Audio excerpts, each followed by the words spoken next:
হয়তো আপনি কোনো কাজে ব্যর্থ হয়ে গেছেন, কোনো সম্পর্ক হয়তো শেষ হয়ে গেছে এবং কোনো ক্ষেত্রেই হয়তো আর ফিরে পাবার কোনো সম্ভাবনা নেই, কিন্তু তা সত্ত্বেও আপনি এঞ্জেল নাম্বার দেখছেন 1111। এটা কেন হয়? তো আজ এই বিষয়ে কথা বলবো। নমস্কার বন্ধুরা, আমার এই চ্যানেলে আপনাদের সবাইকে স্বাগত জানাই।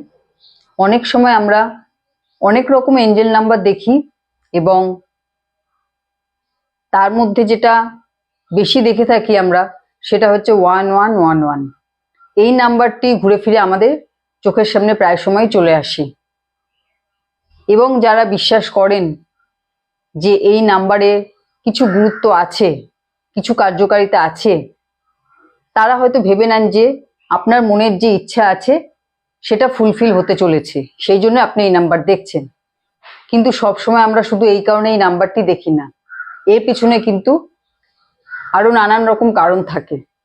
যেমন নাম্বার 1 হচ্ছে সংখ্যা শুরুর নাম্বার, তার মানে এই নাম্বার কোনো কিছু শুরু বোঝায়। হয়তো আপনি জীবনে এতদিন যা যা কাজ করেছেন সব কাজেই ব্যর্থ হয়েছেন, তো এইবার আপনার জীবনে নতুন কিছু শুরুর সময় এসেছে এবং সেই শুরুর সময়টাকে নির্দেশ করার জন্যই এই এঞ্জেল নাম্বার বারবার আপনার চোখের সামনে আসছে। কারণ অনেক সময় আমরা জীবনে ব্যর্থ হতে হতে এমনভাবে হতাশ হয়ে পড়ি যে তখন নতুন কিছু শুরু করার কথা আর ভাবতেই পারি না, থেমে যাই। কিন্তু থেমে না গিয়ে আপনাকে জীবনে এগোতে বলা হচ্ছে, আরো নতুন কিছু করার সময় এসে গেছে আপনার জীবনে, নতুন কিছু শুরু করতে আপনাকে বলা হচ্ছে, তার জন্য আপনাকে তৈরি হতে বলা হচ্ছে, পেছন ফিরে তাকাতে নিষেধ করা হচ্ছে, সামনে এগোনোর কথাই বলা হচ্ছে। যখনই লাইফে কোনো নিউ বিগিনিং এর সময় আসে তখনই এই নাম্বার কিন্তু বারবার আমাদের চোখের সামনে আসতে থাকে এবং এবার যে কাজ আপনি করবেন সেই কাজে আপনি অবশ্যই সফলতা পাবেন, কারণ এঞ্জেলরা আপনাকে সেইভাবেই, কারণ এঞ্জেলরা আপনার সেই পথ নির্দেশ করছেন। আপনাকে বুঝতে হবে যে আপনি কিভাবে এগোবেন নিজের কাজের ক্ষেত্রে, কোন সুযোগকে কাজে লাগাবেন, সেগুলো কিন্তু আপনাকে নিজেকে বুঝতে হবে এবং নিজেকে ডিসাইড করতে হবে।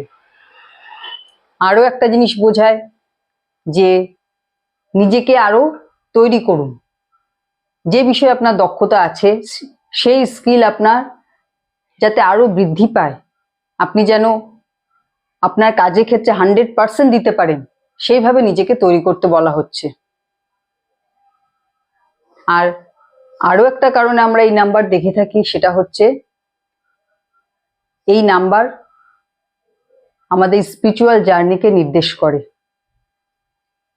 আমাদের লাইফে যখন আধ্যাত্মিক জাগরণের সময় আসে বা শুরু হয়ে গেছে এরকম যখন মুহূর্ত আসে, সেই সময় আপনি বারবার এই নাম্বার দেখতে পাবেন, কারণ আপনার স্পিরিচুয়াল গ্রোথ হতে চলেছে, আপনার আধ্যাত্মিক উন্নতি হতে চলেছে। এখানে আধ্যাত্মিক জাগরণ বলতে কিন্তু কখনোই সারাদিন পুজো পাঠ করা নয়, এটা জীবনের এমন একটা স্টেজ যেখানে আপনি বুঝতে পারবেন যে আপনি এই পৃথিবীতে কেন এসেছেন, আপনার জীবনের উদ্দেশ্য কি। শুধু খাওয়া পড়া ঘোরা বেড়া এর বাইরেও বড় কোনো কাজের দায়িত্ব আপনার উপর আছে নাকি, এই সব কিছু কিন্তু আপনি এই জার্নির মধ্যেই বুঝতে পারবেন।